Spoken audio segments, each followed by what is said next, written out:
ஓம் ஸ்ரீகாந்தத்ருகிணோபமன்யுதபனஸ்கந்தேந்திரநന്ദ്யாதயः பிராச்சீனோ குரவோபி யஸ்ய கருணாலேஷாத்கதா கௌரவம் தம் சர்வாதிகுரும் மனோஜ்ஞவபுஷம் மந்தஸ்மிதாலங்கிருதம் சின்முத்ராங்கிதமுத்ரபாணிநளினம் சித்தே சிவம் குர்மஹே. நமஸ்ஸதசே நமஸ்ஸதசஸ்பதயே நமஸ்ஸகீனாம் புரோகானாம் சக்ஷுஷே நமோதிபே நம பிருத்திவே நமஹ. ஓம் ராம்குமாராய ராஜசேகராய நம சிவாயை. மம காரியம் சாதய சாதய. அனைவருக்கும் வணக்கம். அடியேன் கேஎஸ்வி சிவாகம பாடசாலையின் தலைமை பொறுப்பாளராக பணி செய்ய குருவருளும் திருவருளும் வாய்ப்பளித்திருக்கிறது. அபிராமி பட்டருக்கு அபிராமி அருள் செய்த தை அமாவாசை திருநாளை முன்னிட்டு அபிராமி சமயம் நன்றே என்னும் தலைப்பில் சிறப்பு தொடர் சொற்பொழிவு நடைபெற உள்ளது. அபிராமி சமயம் என்னும் நூல் வெளியீடு மக்கள் மத்தியில் மிகச்சிறந்த வரவேற்பை பெற்றதைத் தொடர்ந்து அதன் அடுத்த கட்டமாக இச்சிறப்பு தொடர் சொற்பொழிவு திட்டமிடப்பட்டுள்ளது. இச்சொற்பொழிவுகள் கேஎஸ்வி பாடசாலை யூடியூப் சேனலில் பதிவேற்றம் செய்யப்படும். யூடியூப் லிங்க் பெறவும் அபிராமி சமயம் குறித்து மேலும் அறிந்து கொள்ளவும் எங்களின் அபிராமி பட்டரின் அந்தாதி குடில் என்ற வாட்ஸ்அப் குழுவில் இணைந்து கொள்ளுங்கள். ஓம் ராம்குமாராய ராஜசேகராய நம சிவாயை. மம காரியம் சாதய சாதய. நன்றி. எல்லாம் வல்ல இறைவனுடைய பெருங்கருணையினாலே அபிராமி பட்டருக்கு அபிராமி அருள் செய்த தையம்மாவாசை நாளை முன்னிட்டு அபிராமி சமயம் நன்றே என்னும் தலைப்பிலே சிறப்பு தொடர் சொற்பொழிவு நிகழ்ச்சியில் உங்களை சந்திப்பதில் பெருமகிழ்ச்சி அடைகிறேன். இன்றைய தினம் நாம் சிந்திக்க இருக்கின்றது அபிராமி அந்தாதியினுடைய வரி. பிணிக்கு மருந்தே அமரர் பெரு விருந்தே அப்படின்னு எடுத்துட்டுருக்கோம். இந்த பிணி அப்படிங்கிற வார்த்தையை அபிராமி பட்டர் 4 விதமான பொருளிலே பயன்படுத்துகிறார். அது என்ன 4 அப்படின்னா, நம்ம எல்லாருக்கும் தெரிஞ்ச பிணிங்கிறது என்னென்னா உடலுக்கு மாத்திரம் வர்ற பிணி. தலைவலி பல்லுவலி அந்த மாதிரி ஏதோ ஒன்று சொல்கிறோம். ஒவ்வொருத்தருக்கும் ஒவ்வொரு உடம்புக்கு தகுந்த மாதிரி வியாதி வர்றது, அந்த பிணின்னு சொல்கிறார். அதே உள்ளத்துக்கு பிணி அப்படின்னு சொல்கிறோம். ஆயுர்வேதம் மிக அழகாக பேசுகிறது. என்ன பேசுகிறது அப்படின்னா, உடலுக்கு வைத்தியம் வேறு, உள்ளத்துக்கு வைத்தியம் வேறு. இந்த உள்ள வைத்தியங்கிறது பைத்தியம் அப்படின்னு சொல்கிறாங்கல்ல, அந்த மாதிரி. அந்த மனநிலை சரியில்லாதவர்கள், மன வளர்ச்சி இல்லாதவர்கள், அந்த மாதிரி சொல்கிறார். அது சரி, அறிவுக்கு பிணி இருக்கா அப்படின்னு கேட்கலாம். அறிவுக்கு பிணி இருக்கிறது. காரணம் என்ன? அறியாமையே ஒரு பிணி. உலகத்திலேயே கல்லாமை கற்ற அப்படின்னு சொல்கிறார். தவறை சரியென்றும் சரியை தவறென்றும் புரிந்து கொள்ளுகிற பண்பு, அதுதான் அறிவுக்கு பிணி. எது நல்லதோ அதை கெட்டதுன்னு புரிஞ்சுக்கிறோம், எது கெட்டதோ அது நல்லதுன்னு புரிஞ்சுக்கிறோம். அதை விட குடும்ப உலகத்தில் வேறு எதுவுமே கிடையாது. ஏன்னா அறிவின்படி தான் நாம் நடப்போம். அப்போ என்ன ஆகும்? பெரிய பிரச்சனை ஆகிடும். அதனால் அறிவு அதை மாதிரி அறியாமையாகிற பிணின்னு சொல்கிறார். சரியாக புரிந்து கொள்வது. அதுக்கப்புறம் ஆன்மாவுக்கு பிணி இருக்கான்னா பவரோக வைத்தியநாதர்னு மாயவரம் பக்கத்தில் வைத்தீஸ்வரன் கோயில்னு ஒரு சாமி, அந்த சாமியோட பேர் இது, பவரோக வைத்தியநாதன். பவரோகம்னா என்னன்னா, ஆன்மா பிறந்து பிறந்து பிறந்து இறக்கும். அது ஒரு பெரிய வியாதி, பிறவி பிணி. அதுதான் சொல்கிறாரு, ததியுரு மத்தில் சுழலும் என் ஆவி. இந்த தயிர் பானையில் மோரை ஊற்றி அதை மத்து நடுப்புற இட்டு இப்படி கடைவாங்க முன்னும் பின்னுமாக. அது பேர் சிலுப்புறதுன்னு சொல்லுவாள். அப்படி கடையும் போது இந்த மோரானது இந்த கடைசிக்கு அந்த கடைசிக்கும் போயிட்டு வரும். அதுலேருந்து வெண்ணெய் வரும். இப்போ இந்த கடைசிக்கு அந்த கடைசி பிறவி மரணம், பிறவி மரணம், மரணம் பிறவி இரண்டும் எய்தார். ரொம்ப அழகாக சொல்லுவார். அப்போ மரணம் பிறவி. அந்த மாதிரி எடுத்து எடுத்து ஆன்மா பிணிக்கு உள்ளாகிறது. இந்த 4 வகை பிணியையும் தீர்த்து விடுகிற மருந்து அம்பாள். அதெல்லாம் பிணிக்கு மருந்தேன்னு சொன்னார். அதுக்கு அடுத்த வார்த்தை சொல்றார் பாருங்க, ஆன்ம பிணிக்கு மருந்துன்னு எப்படி நீங்க சொல்றேள் அப்படின்னா, என்னாவி தளர்விலதோர் கதியுருவண்ணம். ஆன்மாவுக்கு பிணி மருந்து, அப்படிதானே? அதே மாதிரி ஆசைக்கடலுள் அகப்பட்டு அருளற்ற அந்தகன் கை பாசத்தில் அல்லற்பட இருந்தேனே, உள்ளத்திற்கு ஆசை பிணி. மிக அழகாக பேசுகிறார். அது மாதிரி அறிவுக்கு பிணி மறந்து விடுகிறது. வல்லபம் ஒன்று அறியேன் சிறியேன் அப்படிங்கிறார். அந்த அறிவுக்கு பிணி, அந்த அறிவு பிணியை நீக்கி விடுகிறாள் அம்பாள்.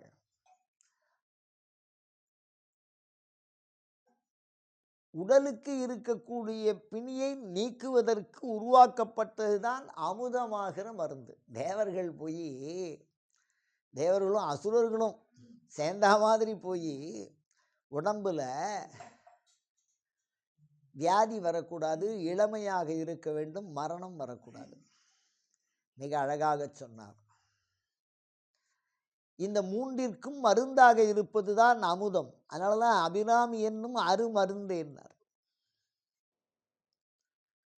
அப்போ உடலுக்கு வியாதி வரக்கூடாது, எப்பொழுதும் இளமையாக இருக்க வேண்டும், மரணம் வரக்கூடாது என்பதற்கு உண்டான மருந்தாகவே அபிராமியில் அமிர்தமாக சிவபெருமான். திருக்கடையூரில் ரகசியம் என்னன்னா, சுவாமி குடம், அம்பாள் உள்ள இருக்கக்கூடிய அமுதம், அமிர்த கடம். அதனால தான் பள்ளியறையே சிவன் கோயிலில் வச்சிருக்கா. அதுதான் சொல்றார், அபிராமி என்னும் அருமருந்தே அறிவாய் நிறைந்த அமுதமுமாய் அப்படிம்பார். அமுதம், அம்பாள் அமுதம்னு சொல்றார், அமிர்தம் அப்படின்னு. அப்போ கலசம் சிவபெருமானாக இருக்கிறார், அது உள்ளே இருக்கக்கூடிய அமுதம் உமையம்மையாக இருக்கிறார். அந்த அமுதமானது நம்மளுடைய உடல் வியாதியையும் அந்த இளமையாக இருக்கக்கூடிய தன்மையையும் மரணத்தை நீக்குகின்ற தன்மையும் பெற்றது. அதனால உலகுக்கு அபிராமி என்னும் அருமருந்தே. ஒரு விஷயம் சொல்றேன் பாருங்கோ, இதை செவி வழி செய்தின்னு நீங்க தள்ளிட முடியாது. ஒரு அவர் வாழ்ந்த காலத்தில், அபிராமி பட்டர் வாழ்ந்த காலத்துக்கு பிறகு அபிராமி அந்தாதியினுடைய வல்லமை எப்படிப்பட்டது என்று தெரிந்து கொள்வதற்காக இந்த செவி வழி செய்தியை நான் உங்களுக்குள்ளே பதிவு செய்ய ஆசைப்படுகிறேன். என்னன்னு கேட்டால், பழைய காலத்தில் பரம்பரை வைத்தியர்கள் இருப்பார்கள். அந்த பரம்பரையாக அவள் அப்பா தாத்தா அந்த மாதிரி வைத்தியம் பண்ணுவாள். அந்த மாதிரி அபிராமி பட்டர் காலத்துக்கு பின்னாடி ஒருத்தர் வைத்தியம் பண்ணியிருந்திருக்கார். அதுக்குன்னு ஒரு குடும்பம், அந்த குடும்பத்தில் உள்ளவா இன்னும் இருக்கா திருக்கடையூரில். அந்த குடும்பத்தில் பரம்பரையாக வந்தவாள்லாம் இருக்கா. அதில் வைத்தியம் பண்ணவர் ஒருத்தர்கிட்ட போய் ஏதாவது உடம்பு சரியாயில்ல அப்படின்னு சொன்னால் அங்கே தான் போகிற வழக்கம். அது யாராக இருந்தாலும். அந்த காலத்தில் இந்த இனக்குறியீடெல்லாம் அதிகமான பிரச்சனைக்கு உண்டான காலம் இல்லை. அவள் தான் இவாள்கிட்ட வந்து வைத்தியம் பண்ணுவாள், இவா அங்கே போகமாட்டா. ஆனால் அவருக்கு ஒரு சிறப்பு என்னன்னா, அங்கேயே போய் வைத்தியம் பண்ணிக்கலாம். அவ்வளோ பெரிய ஃபேமஸ். அவர் என்ன பண்ணுவாராம், ஒரு டம்ளர் தண்ணியை கீழே வச்சுட்டு அதை ஏதோ சொல்லி இதை எடுத்து குடி அப்படின்னு சொல்லுவாராம். அது வியாதி நிவர்த்தி ஆகிடுமா அவளுக்கு. இப்போ என்ன பிரச்சனைன்னா, அவளுக்கே தெரியும் அது தண்ணின்னு, அது மருந்து இல்லை. அவர்கிட்ட அந்த தண்ணியை வாங்கி குடிச்சுட்டா வைத்தியம் சரியாயிடும். இது நடந்த உண்மை. இதை அவர் அந்த பிணி நீக்கக்கூடிய ஒரு தொழிலை பண்ணிட்டு வர்றார். அவர் பையனுக்கு கூட அவர் சொல்லிக் கொடுக்கல. அவருடைய கடைசி காலத்தில் அவர் பையன்கிற, என்னப்பா எனக்குன்னு எதுவும் சொல்லிக் கொடுக்கல அப்படின்னு சொல்லும்போது அவர் சொன்ன பாடல் என்ன தெரியுமா, மணியே மணியின் ஒளியே. அந்த பாட்டை சொல்லி கொடுத்தார். இப்போ அவருக்கு என்ன பெரிய ஆச்சரியம், இந்த பாடலா இதை செய்ததுன்னா பாடல் தான் செய்தது. அதுதான் நம்ம புரிஞ்சுக்கணும்.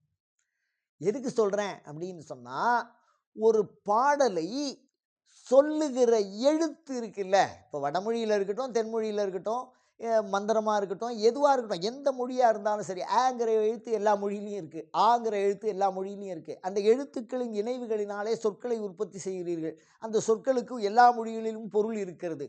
என்றாலும் இந்த சொல்லிற்கு வல்லமை எப்படி வருகிறது என்று சொன்னால், நினைவின் வழி வருகிறது. ஒரு மந்திரத்துக்கு பலமே அதை நம்புறது தான். அப்படி மிகப்பெரிய நம்பிக்கை. அம்பாள் இந்த பாட்டை சொல்றா உனக்கு அப்படின்னு அபிராமி பட்டரே அவருக்கு சொல்லி கொடுத்துருக்காரு. இந்த பாட்டை சொல்றா அதெல்லாம் நிவர்த்தி ஆகும் அப்படின்னு அவர்கிட்ட படிச்சிருக்காரு. அந்த தலைமுறையில் அப்படியே சொல்லி சொல்லி அதை பாதுகாத்துன்னு வந்திருக்கா. அவள்கிட்ட ஒரு பகுதி இருந்திருக்கு இந்த அபிராமி அந்தாதி ஓலை சுவடியில். நல்லா யோசிச்சு பாருங்க. ஒரு எழுத்தை கூட வேஸ்ட் பண்ணல. எல்லாரும் அப்படியே பதிவு பண்ணியிருக்கான். பாடும்போது எப்படி இருக்கும் பாருங்க. கீழே நெருப்பு, மேலே அவர் பாடுறார். ஆத்தாலே எங்கள் அபிராம வழி நோட் பண்ணணுமோ இல்லையா? இப்போ இருக்கிற டேப் ரெக்கார்டரா, இப்போ இருக்கக்கூடிய வீடியோ ரெக்கார்டு இருக்கா, அப்படியே போட்டு விட்டு எல்லாத்தையும் பார்க்கறதுக்கு அப்படின்லாம் அங்கே வாய்ப்பே கிடையாது. கிட்டேயே போக முடியாது. கீழே விழுந்தா செத்து போடுவான் மனுஷன். அது கிட்டே எப்படி போயிருப்பான்? அப்போ மேலே எவ்வளோ உசரத்தில் நின்று ஒரு பாடி இருக்கணும். அந்த வாய்ப்பில் 5 பேர் 10 பேர் நோட்ஸ் எடுத்துருக்கணும். அதில் ஒரு வரி விட்டா இன்னொரு வட்டி பிடிச்சிருப்பா. முதல் வரியை ஒருத்தர் விட்டுருப்பா, 2வது வரியை ஒருத்தர் பிடிப்பார். அது மாதிரி எல்லாருமே அதை எழுதுவா.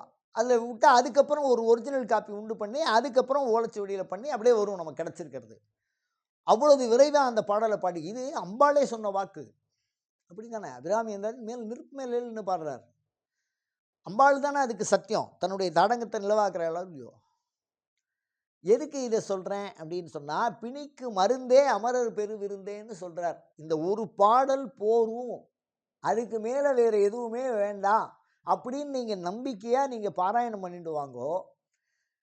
அவர் அளவுக்கு நம்ம அடுத்த வாருக்கு வைத்தியம் பண்ணலைன்னாலும், சில வீட்டில் மருத்துவத்துக்குன்னே ஒரு தொகை. சில பேர் சாப்பிடும்போதே சாப்பாடு 4 இட்லி சாப்பிட்லான்னா ஒரு 6 மாத்திரை சாப்பிடுவோம். அந்த மாதிரிலாம் உலகியலில் பார்க்குறோம் நம்ம. அது மிக வருத்தத்திற்குரிய நிலை.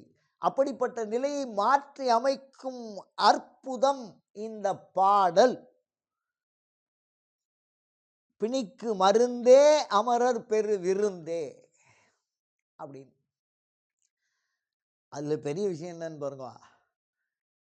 என்னன்னா, விருந்தாக வேலை மருந்தானதை நல்கும் மெல்லியலை. பரமசிவனே இருந்தாலும் அவர் விஷத்தையே குடிச்சாலும் அந்த விஷத்தையே மறக்கடிக்கிறதுக்கு மருந்தா இருந்தவ அம்பாள். விருந்தாக வேலை மருந்தானதை நல்கும் மல்லி. அவர் ஊருக்கெல்லாம் வைத்தியர். பிஷஜோ அபியோ பிஷகு. நான் மிருத்யுஞ்சயரை சொல்றேன். காலனே காலால உழைச்ச சாமி. அவரே வைத்தியர். வைத்தியனுக்கெல்லாம் வைத்தியர் அவர். வரப்போற வியாதிக்கு வைத்தியர். எல்லாரும் வந்த வியாதிக்கு வைத்தியர். எல்லா மருத்துவருமே வந்த வியாதியை மருத்துவம். வரப்போகிற வியாதி, பிறவி வரப்போகிறது. நாளைக்கு இந்த வியாதி வரும் அப்படின்னா இன்றைக்கே அதை நிவர்த்தி பண்ணிடுவார். அந்த மாதிரி ஒரு மருந்தாக இருக்கக்கூடிய சிவபெருமானுக்கே விருந்தான வேலை மருந்தானதை நல்கும் மெல்லியலாய். அவரே விஷத்தை குடிச்சிட்டு பிரஜை இல்லாமல் இருக்கார். அந்த பொழுத பிரதோஷ காலம்னு சொல்கிறா. அந்த இடத்துல அம்பாள் பிரஜையை கொடுத்தாலாம் அபிராமி. எப்படிப்பட்ட ஒரு பேர் ஆற்றல் அபிராமி. சாக்தம் சக்தி தழைக்கும் சிவம். அம்பாளுடைய மாங்கல்ய பலம், தாடங்க பலம். தவ ஜனனி தாடங்க மகிமா. ஆதிசங்கர் சொல்லுவார்.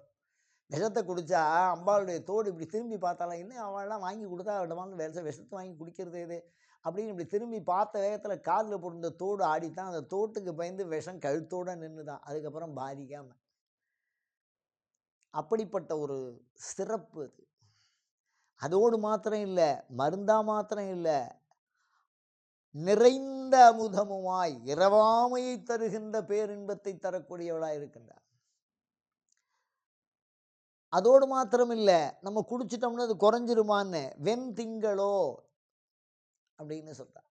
அமுதம் நிறைகின்ற வெண்திங்களோன்னு சொல்கிறார். அமுதம்ங்கிற வார்த்தையை எப்படியெல்லாம் பெரட்டி பயன்படுத்தியிருக்கார் பாருங்க.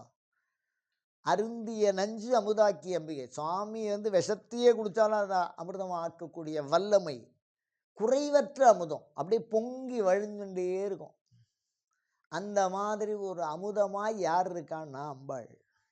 அவருடைய அருள் அமுதத்தை நாம் எல்லாம் பருகி பெரும்பேறு பெறுவோமாக. அயம் தர்மஹா உத்தரோத்தரா விவிருத்திரஸ்து.